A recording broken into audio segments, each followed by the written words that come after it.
What up, guys? CP the Tool Addict. Woo! Today's video, we're going to do a little diagnostic on the XTOOL IP819 Smart Diagnostics. I haven't done a scan tool video for a while, but we're going to get into this, so stick around. She's going to be a doozy.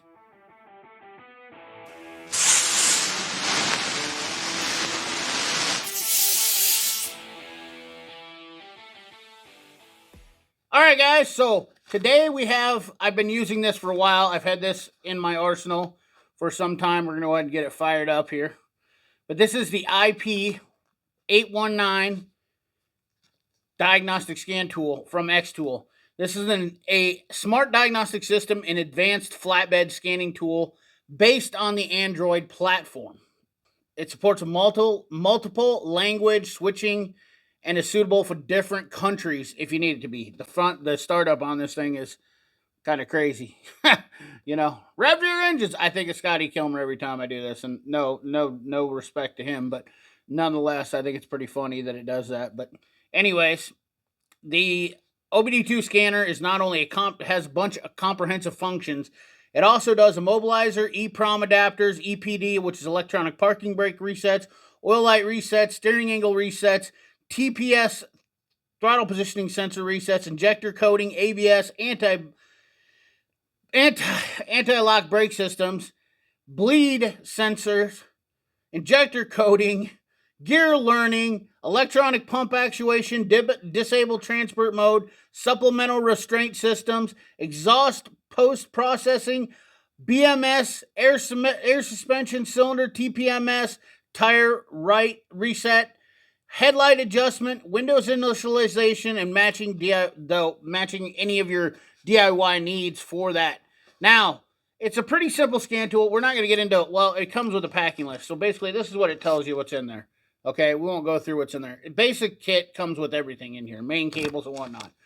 But the diagnostic system, or the tool itself, covers a lot of stuff. Now, I do have some updates that are ready for this, but we can go into the special functions here, and you can see your key programming, your power balance, which is very similar to the IDS, their batteries for your high voltage, which means your EV cars, gear learning, gearbox match, headlight, EPB, oil resets. Like I said, this has a ton ECU configurations, EEPROM, which EEPROM would be on your German imports, mainly the Mercedes, stuff like that, where you would have to do a programming on your key programming. If you know what EEPROM is, I'll have to go into a different depth. Ask a question. I'll answer it in the comment box. I'm sure not everybody's really going to be all on board. I don't do any EEPROM anymore, key programming, because I've been burned on it too many times. It's really kind of tool dependent. If the tool can't do it, then you're screwed. Sometimes some of them it does, and it's hard to figure out which ones do everything. My Altel does a lot, but you got to have the right EEPROM adapter, which the Altel does have. So anyways, long story short, ABS bleeding, this thing does a lot. Window initialization, which once again, I've talked about this in the past. AC relearn, tire upgrades for your TPMS, airbag resets, so on and so forth. Very comprehensive scan tool. Does a lot of stuff for you. Remote control, you can get in here, and it'll help you for remote access if you got to do a need a little help. If you need a little help, basic settings, change your languages, stuff like that.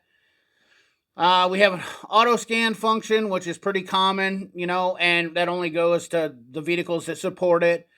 There's really, you know, the basic thing that it comes down to with a scan tool anymore that I find is it worth the money? This has a 3-year update. I believe it's 3 years updates with this. It's not a terrible tool, but I'll be honest with you. The XTOOL hasn't exceeded my expectations. Will it do a lot? Absolutely. But once again, the biggest problem with these scan tools is the gray areas, where it's saying, you know, hey, will it do this? Do you know it's going to work on this car or not? There is over 250 manufacturers of vehicles. In order for me to find all those, it would take decades for every scan tool. This, you know, you think about this, OBD2 started in 1990, what was it, 96, 95? 96, 95, anyways. So basically, we've had a little over two decades, and cars have been evolving. So that's the biggest problem that I have with doing all this. word of the wise, don't hit the reboot button either, or don't hit the auto scan button if you are wanting to test on this or look at it. But the tool itself, the wider screen makes it nice, thinner profile, nice, bumpers on it. It's a very decent scan tool for any tech who's wanting something to be able to take home, and it comes in a nice blow molded case, which I really like for scan tools to keep them in check, and keep them. It has padding, neoprene foam, which is really nice.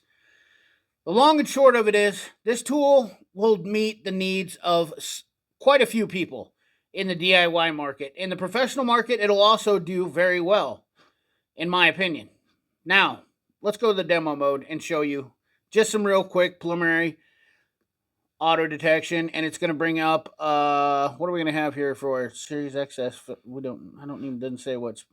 So let's do automatic diagnosis. This is obviously very skewed, it's very fast, but it shows you no DTCs, whatnot, but we can also pull up into the function. You're going to get read trouble codes, clear trouble codes, live data, which is always nice. Optimizing known problems and optimize user experience. I don't know what that means. Another update coming through. Anyways, they're always constantly updating, which is also another thing you can tell, which I like about these tools. Honestly, sometimes it can be cumbersome, but nonetheless, you can see here, we can check out stuff, look at your live data, see what's going on here with some of this. Read trouble codes, no fault codes detected. Obviously, we didn't have any in here. DTC report, we could have done just that. And then we have these right here. Left fuel sensor circuit. We can go into the code itself. You can find simple terminology for the DTCs. A lot of this stuff. Pull up some live data here, where we can see we have graphing capabilities where you can get your PIDs and look at your PIDs and see. All of your typical functions are relevant, and it seems to be, and we have actuation test with injectors. We can activate all that stuff, which is very nice. It is a decent scan tool for the money. Now, I forget the actual price on it, but I believe this is a mid-range scan tool. So for the money, will it do a lot of code clearing and help you with diagnostics? Absolutely, yes. The support, little lackluster. I wasn't too thrilled with that. The updates, 3 years, not bad. And by that time, honestly, you'll be able to buy a scan tool for what probably the updates will be for it. I don't exactly know how much they cost, but I'm sure that they're relatively inexpensive for this type of scan tool. Nonetheless, I do like the platform. I do like the layout. It's easy to use, relatively simple, easy to go through. A lot of these scan tools are the platforms are being similar. So, it's really hard for me you have the ability to look at all these cars, go through all this stuff. You have your Asians, your Americans, all this stuff is pretty relative on diagnostic scan tools. The biggest picture is when it comes to the harder stuff, does this work? And the answer is probably not always. Some stuff this probably does really good on certain cars, which I haven't found any real major weaknesses other than German stuff, which is pretty common. You need an Autologic or go to Opus for a lot of your German stuff aftermarket-wise. There's just not the support there. You can only get the information that you have that's relevant, and that's kind of where we're at on it. I really don't. I need more input from you guys at the end of the day to see what you want me to look at. I have a ton of scan tools that I try out test all the time, and I'm constantly looking for, I guess, the weak links in these scan tools. The weakest link in this scan tool would be the lack of support, in my opinion. That would be, it's not terrible, but it's not great, But for the money, you're also not getting that type of support. It's a pretty decent scan tool for around the $300 to $400 range, I believe. So, anyways, guys, I hope you enjoyed this video. I hope it got some information out of it. If not, I hope I can help you find some information and, check it out. I will leave a link in the description for it if you are inclined to buy this tool for yourself. At the end of the day, it is going to help you out. Any diagnostic scan tool is going to help you out, and I do think for the money, it's fair value. So, anyways, guys, like, comment, share, subscribe, ring that bell. Remember, keep your hands dirty and your money clean. Thanks for watching.